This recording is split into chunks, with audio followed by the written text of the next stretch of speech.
I knew something was profoundly wrong the night King came home reeking of coconut and sea salt. It was not the straightforward aroma of a new shower gel or the generic pleasantness of a hotel lobby. No, the scent was faint, disturbingly familiar, and utterly out of place. It clung to his shirt like an unwelcome specter, and when I moved to embrace him, the fragrance struck me with the force of a physical blow. New cologne? I inquired, pulling back slightly. He blinked, a flicker of something unreadable in his eyes. What? He asked, a beat too late. Oh, no, that is probably from the Uber. The driver had one of those little tree air fresheners. I nodded as if I believed his explanation, as if it made perfect sense. I pretended I had not just spent the preceding 2 hours in a downward spiral of anxiety because Lindsay, my own sister, had posted a beach selfie. The caption read, "Solo reset, just me and the waves." Yet reflected in the dark lenses of her sunglasses, barely discernible but undeniably present, was King. His ridiculous gold chain, the one I constantly nagged him about, and that faded Lakers cap I had repeatedly begged him to discard were all there. My name is Christine. I am 34 years old, and I used to believe I was intelligent. I used to think I could trust my intuition without question. But when your entire family unit looks you squarely in the face and insists that you are imagining things, you begin to seriously question your own sanity. Perhaps you think, perhaps I am the one who is wrong. Babe, are you good? King asked, his voice attempting a casual tone as he tossed his keys onto the granite countertop. Yes, just tired, I responded, my voice flat as I walked past him toward the kitchen. My hands were trembling, so I reached for a wine glass, needing something to occupy them, to still their nervous dance. He followed me, leaning against the refrigerator in that way he always did when he was trying to appear nonchalant, to project an air of effortless ease. "You are not mad I missed dinner, are you?" he queried. "Nope," I replied, keeping my expression neutral. He smiled, a wide, disarming smile that usually worked. "Cool. You know, I love how chill you have gotten lately. You used to be so uptight." I poured the wine, a deep crimson liquid, into the glass, the silence stretching between us. I offered no verbal response, merely nodded like a dutiful, accommodating wife. The following morning, my unease had not dissipated. I called Lindsay. "Hey," I said, forcing a lightness into my voice that I did not feel. "How was your solo reset?" She laughed, a bright, tinkling sound that grated on my nerves. "So good. I really needed it. Work has been absolutely insane. Where did you go again?" I pressed, trying to sound merely curious. "Santa Barbara. Just a quick little thing." "Spa, beach, you know the drill. You drove yourself?" "Uh-huh," she confirmed. "Why do you ask?" "Just wondering," I said, feigning indifference. "I thought I saw a guy in the background of one of your pictures." He looked a lot like King. Dead silence descended on the line, thick and suffocating. Then another laugh, this one a little too loud, a little too forced. "What? Girl, no." "Are you serious right now?" I mean, it really looked like him, I persisted, though a knot of doubt was tightening in my stomach. "Oh my God, Christine, you are being paranoid again." There it was. That word again, paranoid. I swallowed hard against the lump forming in my throat. "Sorry," I mumbled. I just... "Never mind." "No, it is fine," she said, her voice softening, adopting a tone of patient understanding that felt more patronizing than comforting. "I get it. After everything you have been through, it makes perfect sense that you would be a little sensitive." I hung up the phone a few minutes later, a hollow feeling echoing in my chest. I sat on the edge of our bed, staring blankly at the beige carpet. Sensitive. That was the adjective they always deployed when I dared to ask questions, when my observations made them uncomfortable. Sensitive, emotional, dramatic. It was a neat way to dismiss my concerns, to make me the problem. My next call was to my mother, Do you think it is weird that Lindsay went on a trip and did not tell anyone who she was with? I asked, hoping for some validation, some acknowledgement of the strangeness of it all.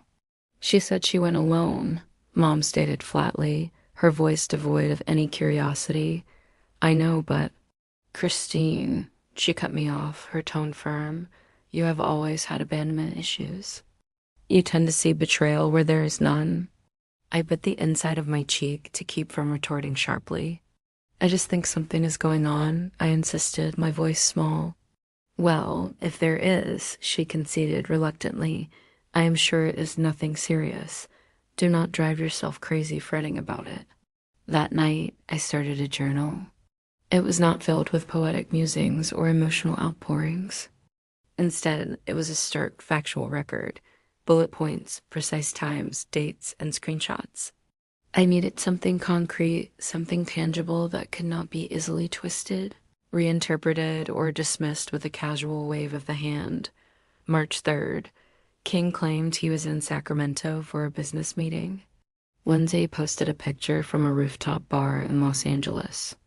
The skyline in her photo matched the one visible from King's supposed hotel, and the timestamp confirmed it was the same night. March 10th.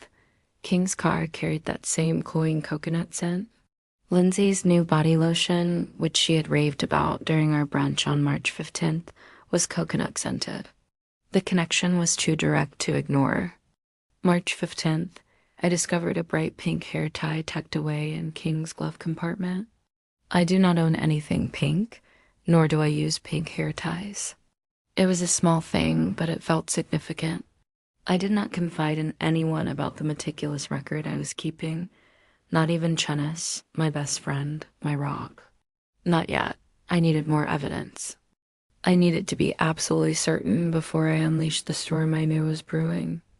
A week later, we were all gathered at my older sister Delilah's house for our regular family dinner. The usual cast of characters was present. Mom, Dad, King, Lindsay, and Spencer, Delilah's perpetually anxious husband. I observed them all with a newfound razor-sharp focus. I watched the subtle ways King and Lindsay painstakingly avoided making eye contact, a dance of feigned ignorance. I noted how Mom expertly steered conversations away from me whenever I ventured too close to uncomfortable topics. I saw Delilah repeatedly checking her phone, her expression tense, as if she were anticipating a signal, a cue for some predetermined performance. You have been quiet tonight, Christine, Dad remarked, passing me the bowl of mashed potatoes. Just tired, I suppose, I replied, offering a weak smile. Still not sleeping well? Mom inquired, her voice dripping with the saccharine concern that made my skin crawl. I merely nodded. She reached across the table and patted my hand, her touch cool and distant despite the gesture of comfort. You should really talk to someone about it, dear. Maybe consider going back on your medication. You were doing so well before all this. I forced another smile. You're right, Mom. I probably should. King looked at me then, a direct, searching gaze. He seemed to be trying to gauge whether I had taken the bait, whether I was succumbing to their narrative of my fragility. After dinner, I excused myself and headed to the bathroom. Lindsay's purse was sitting on the edge of the counter, slightly open. A wave of recklessness, born of desperation, washed over me. I peeked inside. Lip gloss, car keys, and there it was, a folded receipt from a hotel in Santa Barbara. 2 nights. 1 king-size bed. My breath caught in my throat. I quickly snapped a photo of the receipt with my phone, carefully replaced it exactly as I had found it, and walked out, my heart hammering against my ribs. That night, the evidence burning a hole in my mind, I sent Chennis a text message. Can we talk? She called me immediately, her voice filled with concern. What is going on, Chris? You sound strange. I think King is cheating on me, I blurted out, the words tasting like ash in my mouth. There was a pause, a moment of stunned silence on the other end of the line. With who? Chennis finally asked, her voice low. I hesitated, the name feeling like a betrayal in itself. Lindsay, I whispered. More silence. Christine, she began, her tone careful. I know how this sounds, how utterly insane it must seem. Do you have proof? She asked, getting straight to the point, as she always did. Not undeniable proof, not yet, I admitted. Then you need to get it, she stated firmly. You need something irrefutable. I sat in the darkness of my living room long after we hung up, scrolling through Lindsay's Instagram feed yet again. I zoomed in on that damnable beach photo, enlarging the reflection in her sunglasses. This time, his image was clearer, less ambiguous. The distinctive shape of his Lakers cap, the glint of his gold chain, the familiar line of his jaw. There was no mistaking it. I saved the image, adding it to the growing folder I had grimly labeled Truth. I was not crazy. I was not overly sensitive. I was not imagining things. They were just exceptionally good liars, all of them. My confrontation with Lindsay was inevitable. I showed her the photograph on my phone without uttering a single word. She blinked, her lips parting slightly in surprise. What is this? She asked, her voice a little too high-pitched. You tell me, I responded, my gaze steady. She stared at the image, at her own smiling face, at the faint but definite reflection of King behind her. Her perfectly made-up face began to twist, betraying an inner turmoil. That is not him, she insisted, but her eyes darted away from mine. Really? I tilted the screen of my phone slightly. Because that looks remarkably like his lucky Lakers hat. The one he swears brings him good fortune and refuses to throw away despite its tattered condition. You are being completely insane, she snapped, taking a step back as if I had physically struck her. You always do this, Christine. You spiral out of control, and then you drag everyone else down with you into your drama. I am asking a simple question, Lindsay, I stated, my voice deceptively calm. No, you are accusing me again. Her voice cracked and tears welled in her eyes, threatening to spill over. You know how incredibly hard I have worked to fix things between us, to rebuild our sisterly bond, and now you are throwing this baseless accusation at me? Fix what, exactly? I asked, crossing my arms over my chest, my patience wearing thin. You went to Santa Barbara with my husband? That is not fixing things, Lindsay. That is destroying them. I did not, she shouted, the tears finally escaping and streaming down her cheeks. You are sick, Christine. You seriously need professional help. I laughed then, a bitter, humorless sound that seemed to surprise even myself. That is rich, coming from the woman who can conjure tears on command, the queen of manipulative waterworks. She stormed out of my apartment then, slamming the door with such force that the picture frames on the wall rattled ominously. I stood there for a long moment, my heart thudding painfully in my chest, my hands shaking, but this time it was not from doubt. It was from a cold, hard fury that was slowly solidifying within me. Later that night, I met Chennis at a brightly lit 24-hour diner. The smell of stale coffee and fried food hung heavy in the air.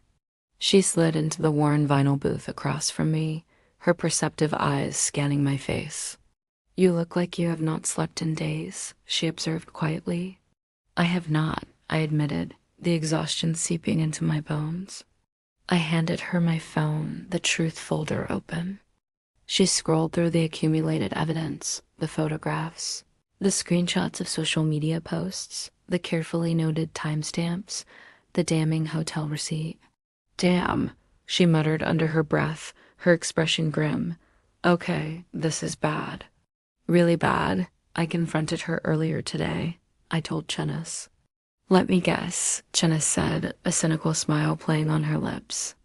She burst into tears and called you crazy, paranoid, or some variation thereof. Bingo, I confirmed, a wry twist to my own mouth.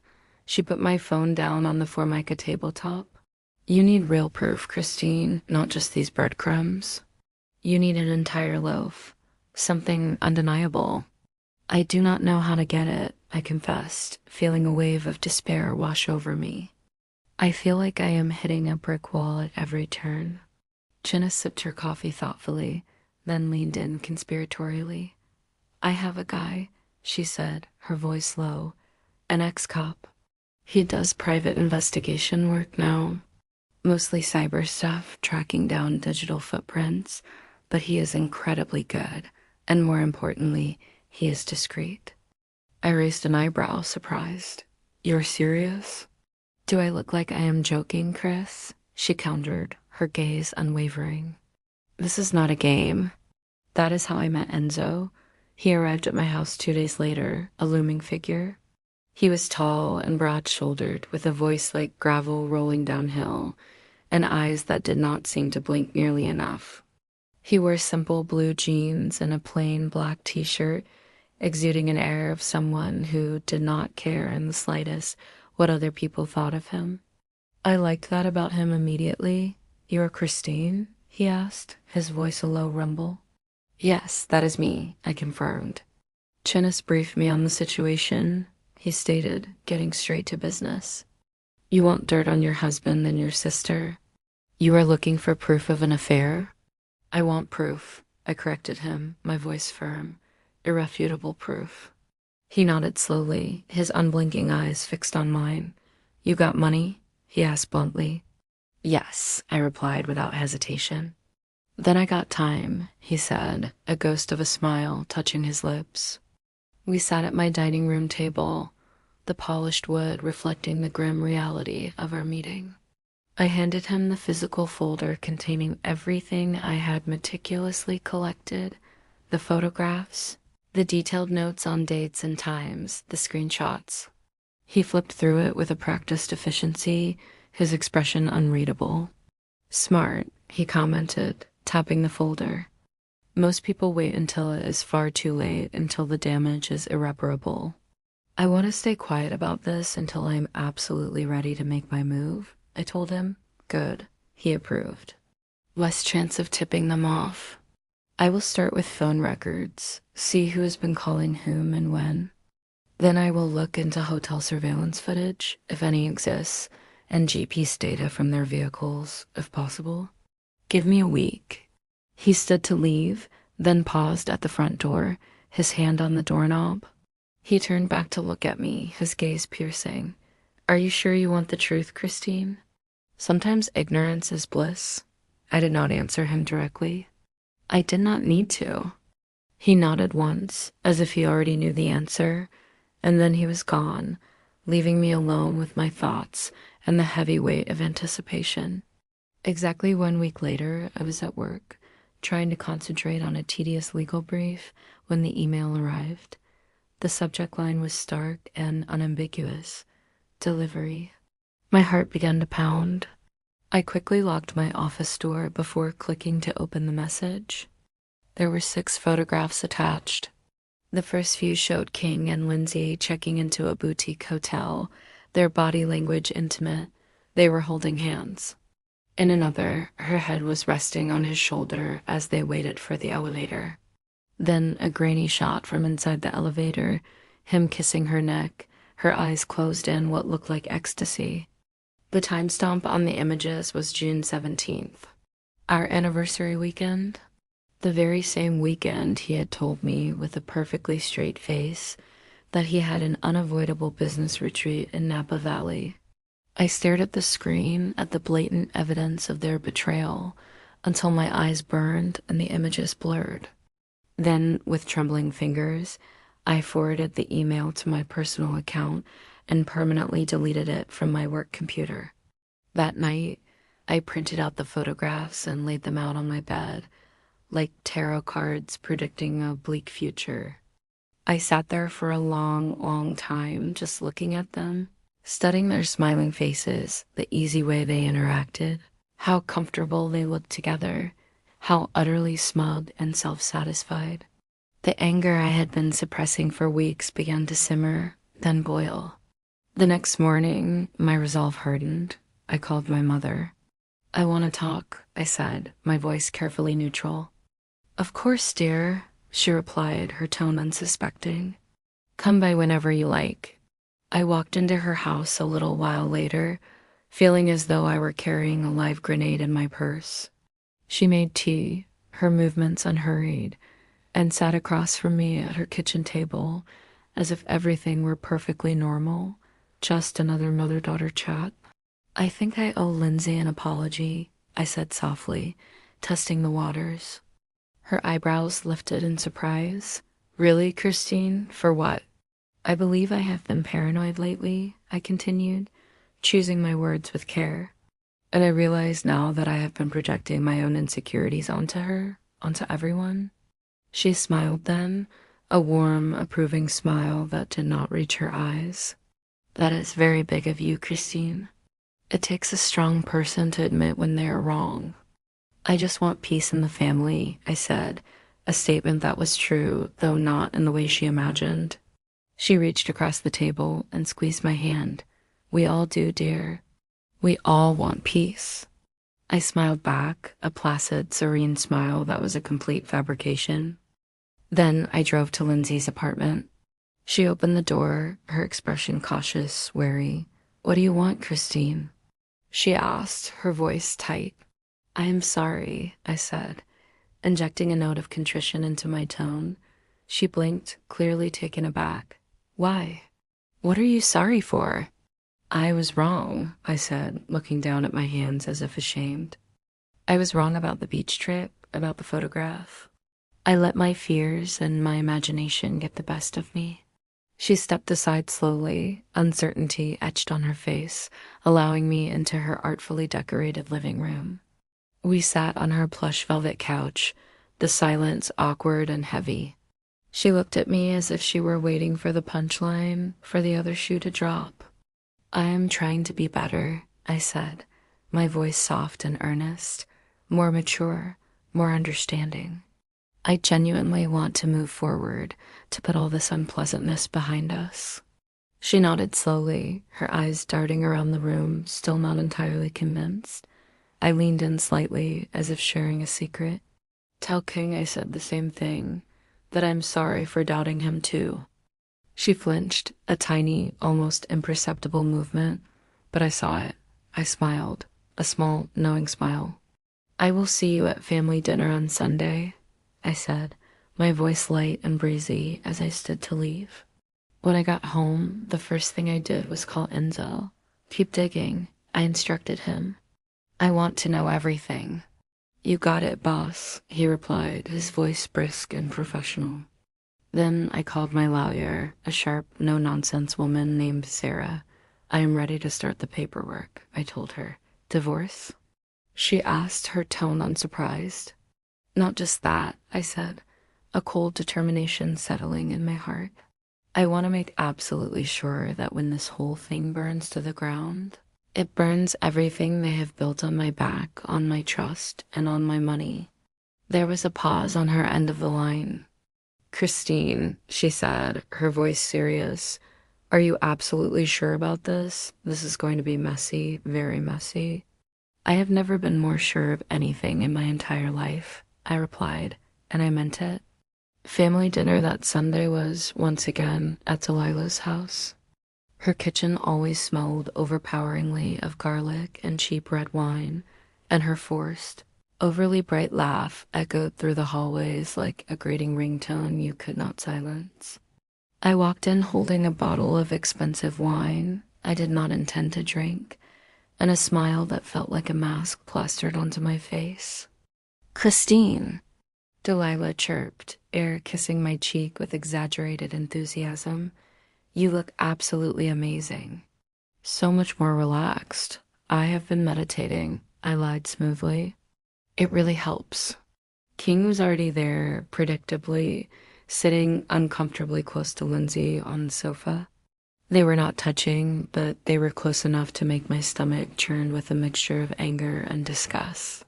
He looked up as I entered and smiled at me as if nothing was broken between us, as if the world had not tilted on its axis. You want a drink, babe? He asked, his voice casual. Sure, I said, handing him the bottle of wine.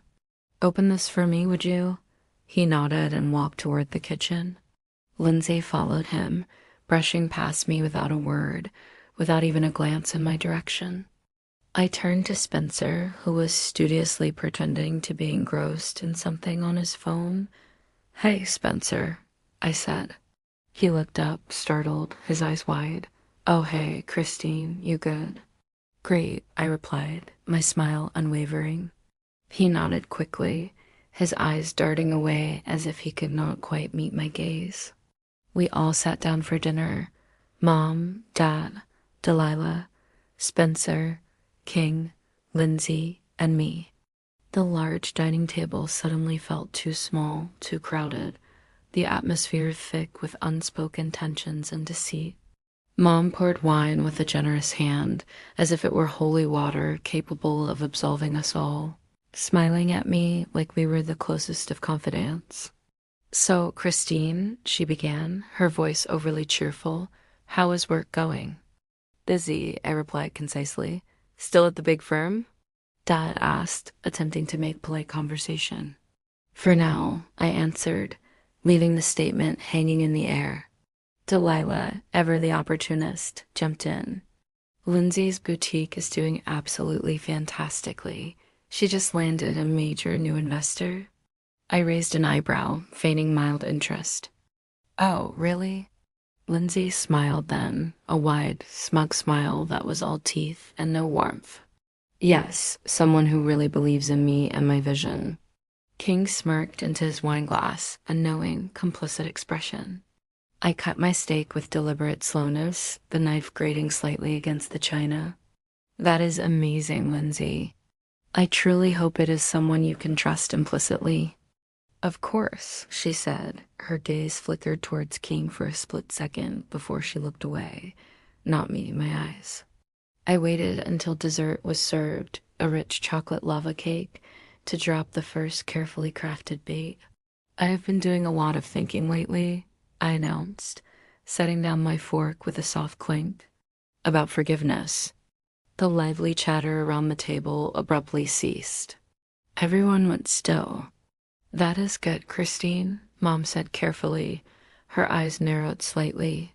"I think I have been too harsh in my judgments," I continued, my voice soft and contemplative. "Too suspicious of people's motives. I want to be a better person." "That is very mature of you, dear," Dad added, nodding approvingly. King reached across the table and took my hand, his fingers warm against mine. "I am so proud of you, babe," he said, his voice filled with what sounded like genuine relief. I let him hold my hand. "Thanks," I murmured. Then I turned my gaze directly to Lindsay. "And Lindsay," I said, my voice clear and steady, "I forgive you." She froze, her spoon halfway to her mouth, her eyes wide with alarm. "For what?" she stammered, her composure faltering. I tilted my head slightly, a small, enigmatic smile playing on my lips. "You know," Delilah cleared her throat loudly. "Maybe we should talk about something else?" "No," I interrupted, my voice gaining strength. "Let us be honest for once. It is utterly exhausting pretending all the time, is it not?" Lindsay laughed nervously, a high-pitched, unnatural sound. "Christine, I honestly do not know what you are talking about." I leaned back in my chair, my smile widening. "I forgive you for sleeping with my husband." Silence, absolute deafening silence, descended upon the room. King coughed, a dry, rasping sound. "Okay, Christine, that is not funny." "I am not joking, King," I stated, my voice devoid of any humor. Mom stood up abruptly, her chair scraping against the wooden floor. "Christine, that is quite enough. No, really." "It is fine," I said, my smile unwavering, almost beatific. "I have made my peace with it. I truly have." Dad looked as if he desperately wanted the ground to open up and swallow him whole. Spencer stared intently at his dessert plate as if it held the secrets of the universe. "I just want to move forward," I continued, my voice calm and reasonable. "No more secrets, no more lies." King shook his head, a look of disbelief on his face. "This is utterly ridiculous." "You are right," I agreed. I stood up and raised my wine glass. To family, I proclaimed, my voice ringing out in the sudden quiet. The ones who lie to your face and smile sweetly while they are doing it. I clinked my glass against Lindsay's. She did not move, her face a mask of shock and horror. Later, as we were leaving, Mom pulled me aside in the hallway, her grip on my arm surprisingly strong. "What in the world do you think you are doing?" She hissed, her eyes flashing with anger. "I am being honest, Mom," I replied calmly. "For the first time in a long time. You are making things so much worse for everyone." She insisted. I leaned in closer, my voice dropping to a whisper. "How long have you known, Mom? How long have you known about King and Lindsay?" She stiffened, her face paling. "Excuse me? I do not know what you are implying." "Oh, I think you do," I said, my gaze unwavering. "You heard me perfectly clearly." She looked around nervously, then her voice dropped to a conspiratorial whisper. "It is complicated, Christine." "How long?" I pressed, refusing to let her evade the question. She sighed, a long, weary sound of resignation. "A few months, maybe a little more. I am not entirely sure." I stepped back, the revelation hitting me with the force of a physical blow, even though a part of me had suspected it all along. "And you did not tell me? You let me go on believing everything was fine?" "We did not want to hurt you, dear," she said, her voice laced with a false sympathy that made me want to scream. "We thought it would be easier for you if you did not know." I laughed then, a short, bitter laugh. "You did not want to hurt me, or you just did not want to deal with the fallout? You did not want to deal with me?" "You always overreact to things, Christine," she said, falling back on the tired, old excuse. I nodded slowly, a cold understanding dawning. "Right, of course. This is all my fault, is it not?" "No, Christine," I said, my voice low and dangerous. "This is not my fault. You all knew. Every single one of you knew, and you let me sit at that table week after week, like a complete and utter fool. We thought it would be easier for everyone if you did not know," she repeated lamely.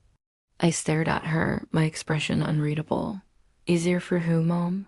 Easier for you? Easier for them?" She did not answer, her gaze dropping to the floor.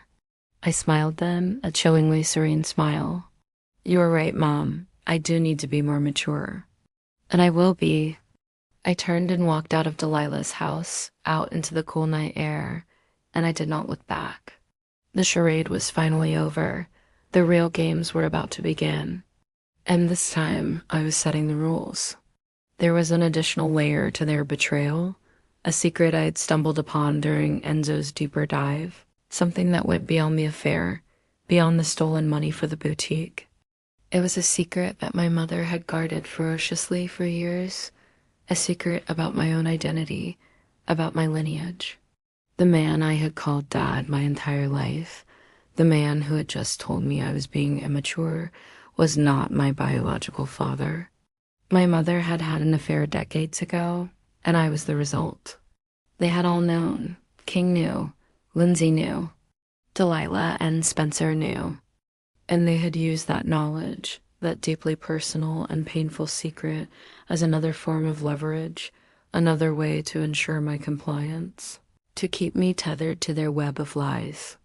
The DNA test results Enzo had procured were burning a hole in my purse, another grenade waiting for the right moment to detonate. This was not just about a cheating husband and a treacherous sister anymore. This was about the complete and utter dismantling of a family built on a foundation of deceit.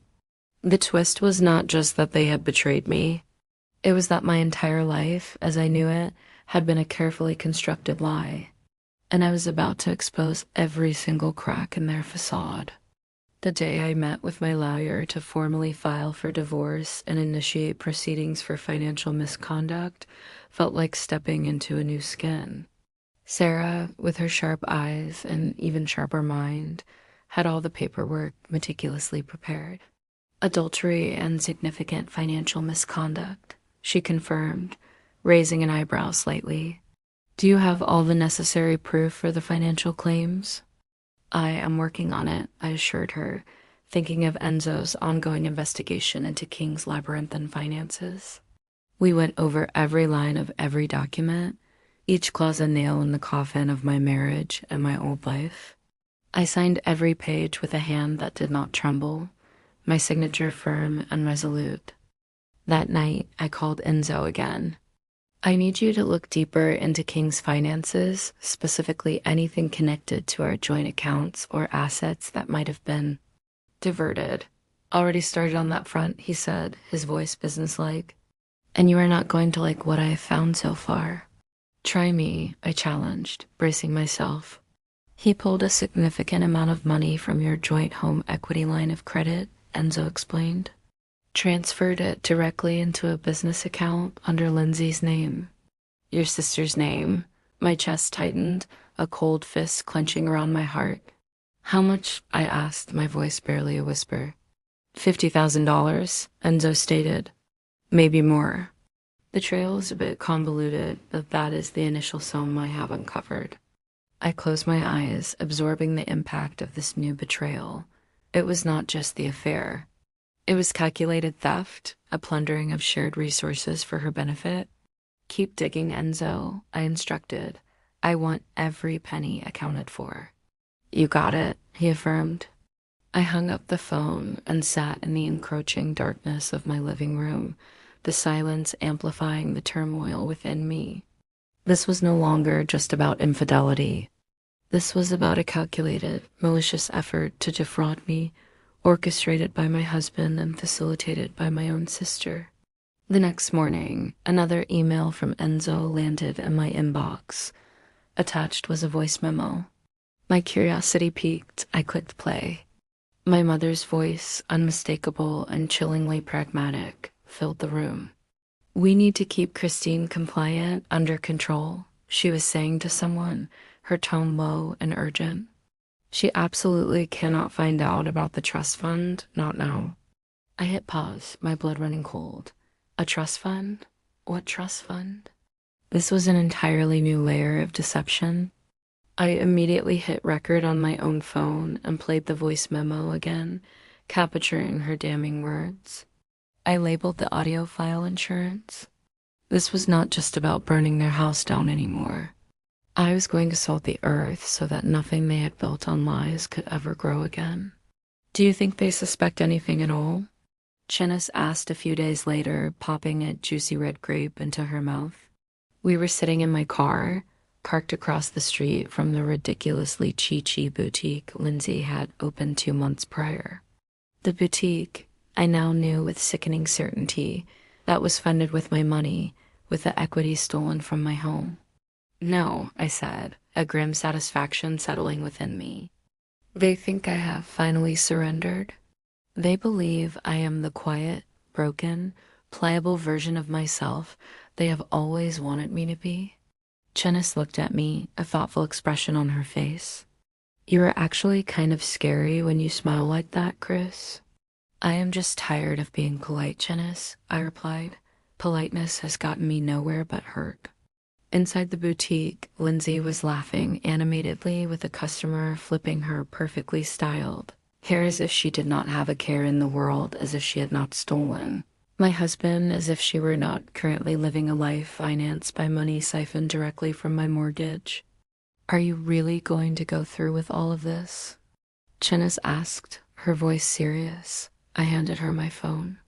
Listen to this, I said. She pressed play, and my mother's voice, cold and calculating, filled the confined space of the car once more. We need to keep Christine compliant. She can't find out about the trust fund. Chinnis's eyes widened in disbelief. Are you serious right now? A secret trust fund? Deadly serious, I confirmed. Damn, she muttered, shaking her head. This is not just a messy divorce anymore. This is a whole daytime soap opera. No, I corrected her, my voice hard. It is a crime scene, and they are all culpable. I maintained the elaborate charade of the broken, forgiving wife for 3 more excruciatingly long weeks. I endured family dinners, responding to their saccharine pleasantries with my own brand of feigned sweetness. I exchanged banal text messages with King, playing the part of the wounded but ultimately understanding spouse. I even attended a sham couples therapy appointment where I allowed him to ramble on and on about how difficult it was for him to be so profoundly misunderstood. How his intentions were always good, even if his actions were questionable. "You're so strong, Christine," he said at the end of the session, reaching for my hand with a look of earnest sincerity that almost made me gag. Most women would have left me by now. I smiled, a brittle, fragile thing.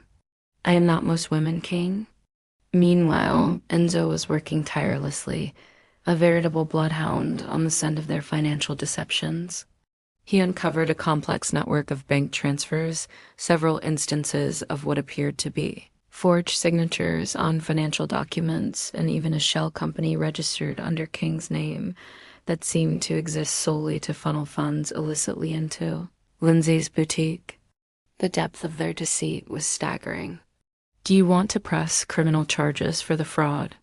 Enzo asked during one of our discreet meetings. "Not yet," I said, a plan beginning to form in my mind. "I want to make it public first.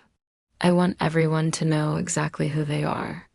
"That is going to be messy," he warned, his expression serious. "Good," I replied. "Let it be messy." At the next family dinner, I brought Chinnis with me. Just for moral support, I told my bewildered family. She has been an incredible help to me in my healing process. Mom lit up like a Christmas tree. "Oh, that is just wonderful, Christine. It is so good to have neutral, positive energy around during these trying times." Chinnis smiled sweetly, playing her part to perfection. "I am just here to observe and offer support," she said, her voice a model of gentle neutrality. King leaned over and whispered to me, his breath warm against my ear. "You're absolutely glowing lately, babe." "It must be all that peace and forgiveness doing its work." I whispered back, my voice equally soft, or perhaps it is the clarity. He smirked, misinterpreting my meaning entirely. "I told you, letting go of anger is true freedom." I nodded slowly. "And clarity," I added pointedly, "is true power." Later that night, Enzo sent me a meticulously organized spreadsheet. Every single dollar King had surreptitiously taken every fraudulent deposit into Lindsay's boutique account. Copies of every forged document were all laid out in damning detail.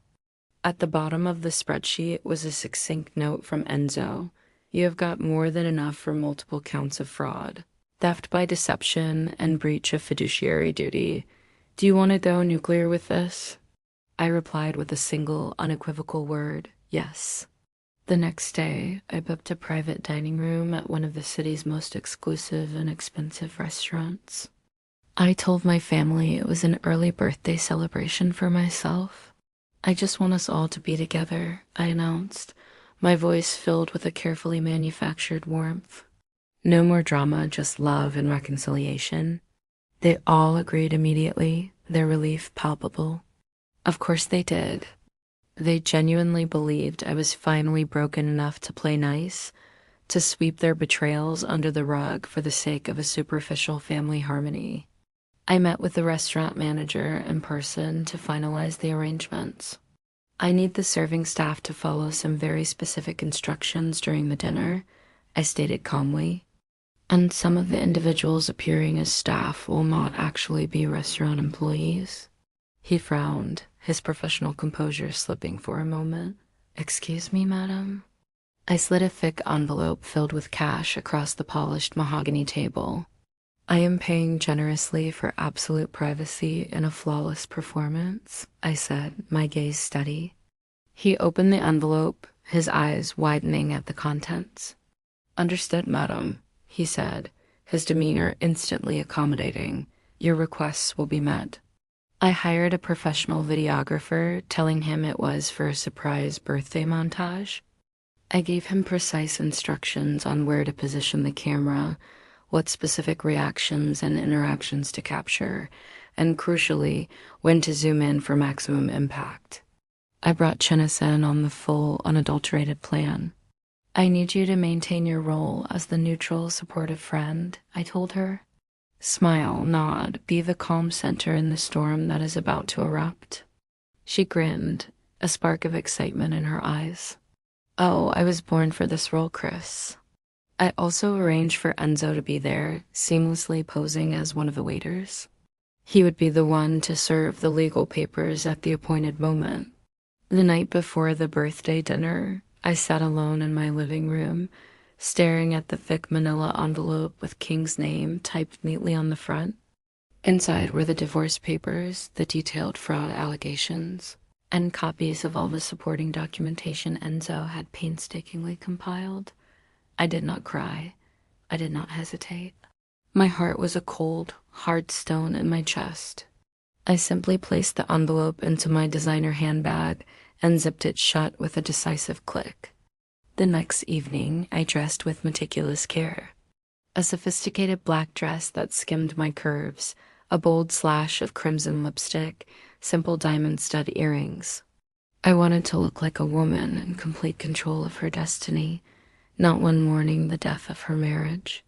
The private dining room at the restaurant was exquisitely decorated, candlelit and intimate, the perfect stage for the drama that was about to unfold. Everyone arrived on time, their faces wreathed in false smiles and expressions of forced congeniality. King kissed my cheek, his lips cool against my skin. Lindsay gave me an awkward, hesitant hug. Mom handed me a beautifully wrapped gift bag. You look absolutely beautiful, Christine, she cooed, radiant. Thanks, Mom, I replied, my smile serene. I feel reborn. We sat, we toasted with expensive champagne. We laughed at stilted jokes. The tension in the room was thick enough to cut with a knife, but everyone played their part in the charade. After the main course, King stood to make a speech. To Christine, he said, raising his champagne flute. A woman of incredible grace, of profound forgiveness, and of inspiring strength. Everyone clapped politely. Cynthia, my mother, smiled at me with an expression of triumphant satisfaction, as if she had personally orchestrated this happy resolution. I clinked my water glass gently with a spoon and leaned subtly toward the nearest waiter, Enzo. We are ready, I whispered. He nodded once, his expression impassive, and stepped forward. King Walsh, he said, his voice clear and caring enough to hush the room instantly. You have been served. He handed King the thick manila envelope. King blinked, his smile faltering. What the hell is this? He stammered. Divorce papers, I stated calmly, standing up from my seat. And a full itemized list of criminal and civil charges. Fraud, grand theft, misappropriation of marital funds. Lindsay gasped, her hand flying to her mouth. What? What is she talking about? Sit down, Lindsay, I snapped, my voice like a whip crack. Cynthia stood up, her face flushed with anger. Christine, what in God's name do you think you are doing? I am exposing the truth, Mother, I replied, my voice icy. I gestured to the videographer who, on cue, pressed play on the projector that had been discreetly set up in the corner of the room. Footage began to roll on the large screen. Grainy hotel security camera footage. King and Lindsay checking in, holding hands.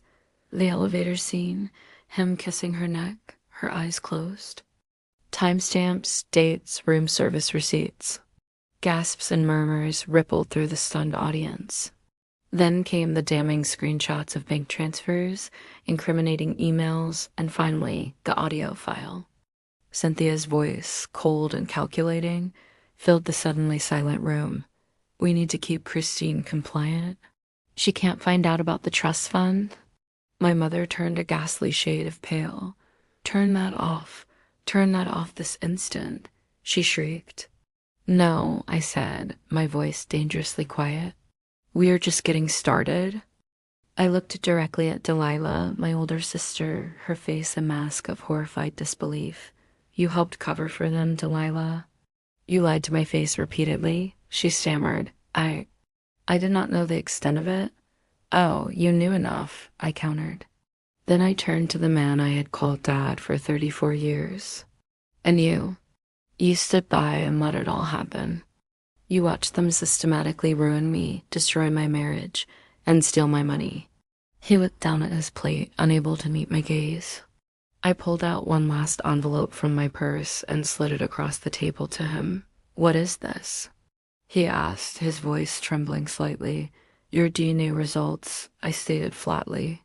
He opened it, his eyes scanning the page. He read, and then he froze, the color draining from his face. You are not my biological father, I announced to the stunned room. Cynthia gasped, a strangled, horrified sound. Surprise, I added, a bitter smile twisting my lips. That is what happens when you build your entire life on a foundation of lies. Eventually, inevitably, the truth finds its way out. The room was utterly silent, save for the quiet whir of the projector. I raised my water glass. Happy birthday to me. The silence that followed my pronouncement stretched for what felt like an eternity, thick and suffocating. The only sound was the almost imperceptible flicker of the candles on the table.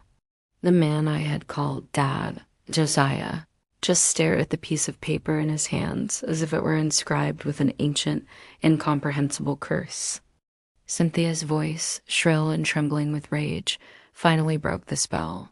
You had absolutely no right to do this, Christine. I had every right, Cynthia, I responded, my voice surprisingly calm, almost detached. You lied to me for my entire life. About everything. That is not the point, she spluttered.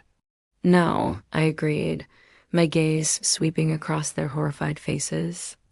The point is that you all sat back and allowed me to be humiliated, to be gaslighted, to be systematically dismantled. You watched me unravel while you diligently protected them, your golden children. Lindsay had her hands pressed over her face, her shoulders shaking with silent sobs. King was frantically flipping through the pages of the divorce papers, as if by sheer force of will he could make them disappear. Is this some kind of sick joke? He muttered, his voice hoarse. You cannot possibly be serious about this. Oh, I am deadly serious, King, I assured him. You're being sued for fraud, adultery, and grand theft. You will be exceedingly lucky if you get to keep your toothbrush after all of this is over. He stood up abruptly, his chair scraping loudly against the floor, his voice rising in panicked disbelief. You do not get to do this to me. Oh, but I do, I retorted. You did this to yourself, King, every single bit of it. Lindsay looked up then, her face streaked with mascara, her eyes wide and pleading. Christine, please do not do this. Not now, not like this. Chennis, who had been observing the unfolding drama with the quiet intensity of a theater critic, stood up calmly, sipping her wine as if she were indeed at a play. Cynthia, incensed, pointed a trembling finger at her. And you. You helped her orchestrate this travesty. Chennis raised her perfectly sculpted eyebrows. I helped her survive, Cynthia. There is a significant difference. Delilah slammed her hand down hard on the table, making the cutlery jump. This is sick, Christine. You planned this entire thing, every last detail? Every single detail, I confirmed, a cold smile playing on my lips. Right down to the seating chart, Delilah. Spencer, Delilah's usually timid husband, finally found his voice, however faint. Perhaps we should all try to calm down and discuss this rationally. Spencer, I said, my voice cutting through his attempt at mediation like a shard of ice. You knew about the affair, and you said absolutely nothing. So, with all due respect, sit down and shut up. He visibly shrank back into his chair, his face pale. The projector screen behind me, which had been displaying a static image of the incriminating bank statements, suddenly flickered to the final devastating slide, a detailed summary of King's financial malfeasance, including notarized documents clearly showing he had illicitly funneled over $60,000 from our joint home equity line of credit directly into Lindsay's boutique business account. I turned to Lindsay, my expression unyielding. You owe me $60,000, Lindsay, plus interest.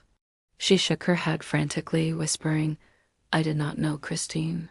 I swear I did not know where the money was coming from. He told me it was a gift, an investment from a silent partner. You knew, I stated unequivocally. You just did not care enough to ask the right questions. King's voice finally cracked, the bravado gone, replaced by a raw, desperate fear. You were blowing up your entire life, our entire family, for what? For revenge? No, King, I said, my voice surprisingly steady. I am doing this for truth, for closure, and ultimately for me. Just then, a distinguished-looking man in a sharply tailored navy blue suit stepped forward from the shadowy corner of the room, where he had been standing unnoticed. King Walsh? He inquired, his voice calm but authoritative. King blinked, clearly disoriented. Who the hell are you? I am Special Agent Miller with the state's Financial Crimes Division, the man stated, flashing a badge. We would like to ask you a few questions regarding certain funds recently transferred from your wife's home equity account. Cynthia gasped, her hand flying to her chest. You brought the police into this? She shrieked at me. Not yet, Mother, I said, my voice dripping with sarcasm. But they are watching very closely. And they are also becoming quite interested in the rather creative accounting practices associated with your little trust fund. The one you so desperately wanted to keep hidden from me. Her face, already pale, drained of all remaining color. You cannot touch that trust, she snapped, her voice a harsh rasp. Actually, Cynthia, I can, I informed her coolly. Turns out, when you use a legally established trust to deliberately hide assets and financially manipulate your adult child, the law has quite a lot to say about it. Fraudulent conveyance, among other things. Josiah, the man I no longer called Dad, finally spoke, his voice heavy with resignation. Christine, this is going too far. This is destroying everyone. I looked at him, my gaze unwavering. You are not even my father, Josiah. Your opinion on this matter is, frankly, irrelevant. You do not get a vote. He flinched as if I had struck him. Agent Miller handed King a business card. We will be in touch very soon, Mr. Walsh. I suggest you retain legal counsel. He then turned and discreetly exited the room, leaving a stunned and shattered silence in his wake. The room remained frozen in a tableau of shock and disbelief for several long moments. Then Chenis, ever the pragmatist, cleared her throat, a small smile playing on her lips. Well, since we're all being brutally honest tonight, she began, her voice carrying clearly in the stillness. Lindsay, darling, I thought you should know that I bought the lease to your precious boutique last week. It was a fire sale, really. Lindsay's head jerked up, her eyes wide with a fresh wave of horror. What? You? You cannot do that. Oh, but I can, and I did, Chenis replied cheerfully. It is mine now. Lock, stock, and all those lovely barrels of unpaid debt that your name is exclusively attached to. You will be hearing from my lawyer very shortly regarding those outstanding liabilities. Lindsay stood up so fast her chair clattered loudly as it fell backward onto the expensive carpet. You cannot do this to me. You cannot just take my life away from me. You took mine, Lindsay, I said, standing to face her, my voice trembling slightly with the force of my suppressed emotions.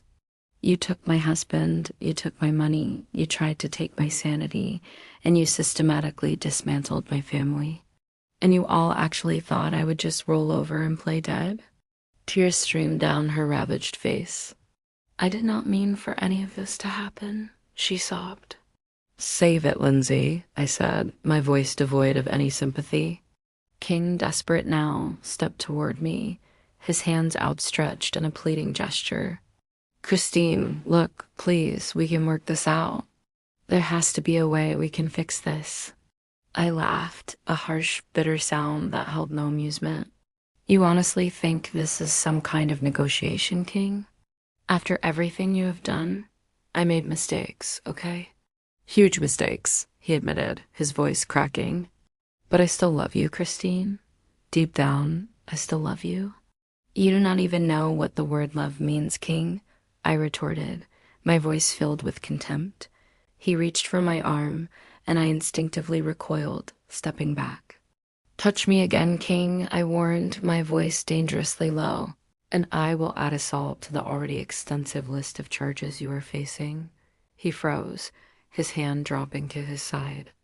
I turned to face the room, my gaze sweeping over each of their shattered, guilty faces. You all lied, I stated, my voice ringing with a newfound strength. Every single one of you. You all knew what was happening, and you all chose to remain silent. You let me drown in your sea of deceit. No one met my eyes. You taught me the power of silence, I continued, my voice gaining momentum. You taught me the corrosive nature of shame. And now I am teaching all of you about the inescapable reality of consequences. I walked towards the door, my head held high. Chennis was right behind me, a silent, supportive presence. As I reached the doorway, King called out, his voice filled with a desperate plea. You will regret this, Christine. You will regret destroying everything. I paused, my hand on the doorknob, and looked back over my shoulder, a chillingly calm smile on my face. No, King, I said softly. You will. We stepped out into the hallway, and the heavy oak door of the private dining room shut behind us with a resounding thud, like a final chapter slamming closed on a very dark and twisted fairy tale. Outside, the night air was cool and sharp against my heated skin. I walked to the service alley behind the restaurant, leaned against the cold brick wall, and took out my compact mirror. I looked at my reflection. The crimson lipstick was still perfect.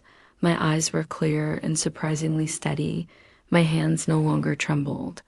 I smiled, a genuine, heartfelt smile this time. Happy birthday to me, indeed. The fallout, I knew, would not wait until morning. But for the first time in what felt like a lifetime, I felt a sense of lightness, a sense of liberation. The earth had been salted, and on that barren ground, I would finally begin to build something new, something strong, something entirely my own. The secret of my paternity, the ultimate betrayal that had been wielded like a weapon to keep me in line, was now out in the open, another casualty of their deceit. The truth, in all its ugly glory, had finally set me free, even if it meant burning everything to the ground to achieve the end. Thank you for liking,